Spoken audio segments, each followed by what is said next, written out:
My grandma died before I had a chance to say goodbye. She wasn't my real grandma, but my babysitter growing up who was half responsible for raising me. From birth to 13, she was with me every single day except for weekends. I was close with her family, so the night she was dying, I received a call at work.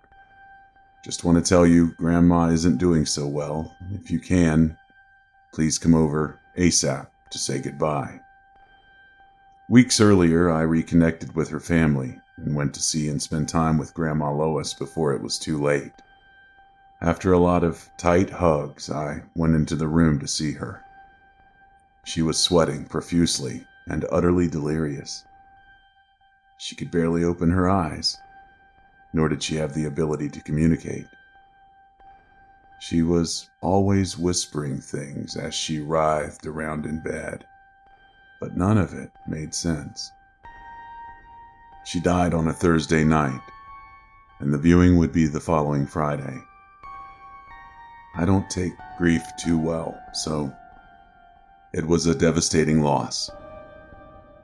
I've always felt guilt in that over the ensuing years between 13 and 35, I only saw her 2 or 3 times. Before that day came, my cousin called me to tell me to be at the funeral home by exactly 8:15 p.m. I didn't find out until later on that they'd had viewings each day for an entire week, which I found odd. They couldn't explain what was wrong with her. That night, I went over. I ultimately asked about her condition. They said she'd developed a severe fever, seemingly out of nowhere. One night, not long before all of this, she went outside for a smoke and began screaming in agony. Apparently, she came into contact with an angry raccoon. That's what Grandma thought, but Melissa, my cousin, said she gets confused in her old age, and that the wound looked more like the result of a pit bull. Grandma took 47 stitches. She got sick shortly after, and the wounds weren't healing. They remained raw and bleeding. The doctor assumed her immune system was too weak, which was why the wound stayed fresh. He tested her for rabies and other diseases which might explain away the sickness, but the tests came back negative. From that point on, her health deteriorated rapidly, and when she finally died, the cause given by the coroner was pneumonia. Everyone, including me, was fine with that assessment, seeing as she was 80 and already more vulnerable to disease than others. I showed up at Green's funeral home at about 8:25, only to pull into an empty parking lot. I texted my cousin and asked if I was at the right place. She replied with, "Yes, we're each visiting her separately so we can have personal time to see her without any distractions. Don't be afraid. It'll go fine. Don't be afraid." I wasn't sure what the meaning of that was at the time. I exited the vehicle and went into the building. The funeral home was lit up with wall candles and dim lamps. It was quiet and empty. I began walking down the hall toward the viewing room before yelling out, "Hello!"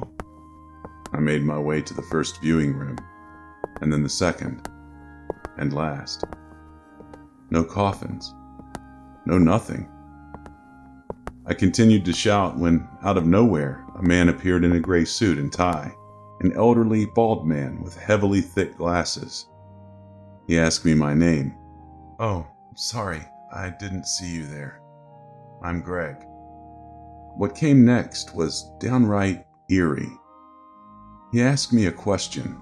"Can I see your ID to confirm?" I shot him a quizzical expression before pulling out my wallet and showing him. He looked at it, smiled politely, and looked me dead in the eyes with what seemed like nervousness or hesitation. It's this way. I followed him through the series of rooms on the first floor, and then to a set of steps leading to the basement. We passed through a room of caskets full of dead bodies. I knew this because the pungent odor of formaldehyde was strong. I followed him down a dimly lit corridor to a locked steel door at the end. I thought there was a viewing tonight. There is. The viewing is in this room. He saw the confused look in my eyes, grinned, and proceeded with the statement, I see. It's your first time. He chuckled. This might be a bit jarring when you see it, so just remain calm. Suddenly my heart rate skyrocketed, and I felt myself overcome with dread at the sound of jangling keys and the clicking of the lock turning. I took one step into that room and froze. Grandma wasn't lying in a coffin with her eyes shut. She was sitting on the floor in the dark. After the door slammed shut and lights flicked on, she sprang to her feet. I screamed when I saw her eyes. They were wild and bloodshot. She looked absolutely insane. Grandma? I spoke nervously. She just stood there like a statue, pale as a ghost, just creepily gazing into my eyes. She began walking toward me, reaching for me, but was halted. Her other hand was chained to a radiator. Suddenly, the caretaker placed something on the desk next to me, but I could not avert my gaze at the monstrosity that has become of a woman who just days ago couldn't stand up or make any sounds other than a whimper. What am I looking at? I asked in a bewildered tone. You're looking at 1 in 500 million. Have you ever seen anything like this? No, replied the caretaker. Is she dead? Does she know who I am? She's got a very faint heartbeat. I asked how he knew she was even dead, and his reply made me shudder. She was dead for almost 24 hours. And then this happened. He picked up the heavy item and placed it in my hand. A gun. Just in case, he said. My back was up against the wall across the room from Grandma Lois. Next visitors are due in 20 minutes.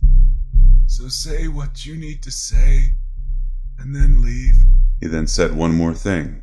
I needed to confirm your identity, to make sure you didn't just wander in here. We can't let anyone know about this. You're okay with that? I nodded affirmatively, and then he walked out. Lying across the floor about a foot from her reach was a couch. I cautiously approached. The entire time, I got this gut feeling that she was going to pounce. But she didn't. So I sat down. To this day, I never knew if she could understand me when I was saying goodbye. But the moment I grasped her ice-cold, dead hand and said, "Grandma, I love you," her grip suddenly tightened. I believe she heard me and was reciprocating her love to me. And that was the best kind of catharsis. But still, I've got to wonder exactly what caused her condition. I still don't know whether she was dead or alive. The day of the funeral, her coffin was displayed at the altar at their church. Open casket. I never knew exactly how they finally put her to sleep for good. But when I walked up to pay my respects, I noticed a bullet-sized scar on her temple. And from that moment on, I knew deep down two things. She wasn't bitten by any animal. The other is that monsters do exist. About 1 in 500 million.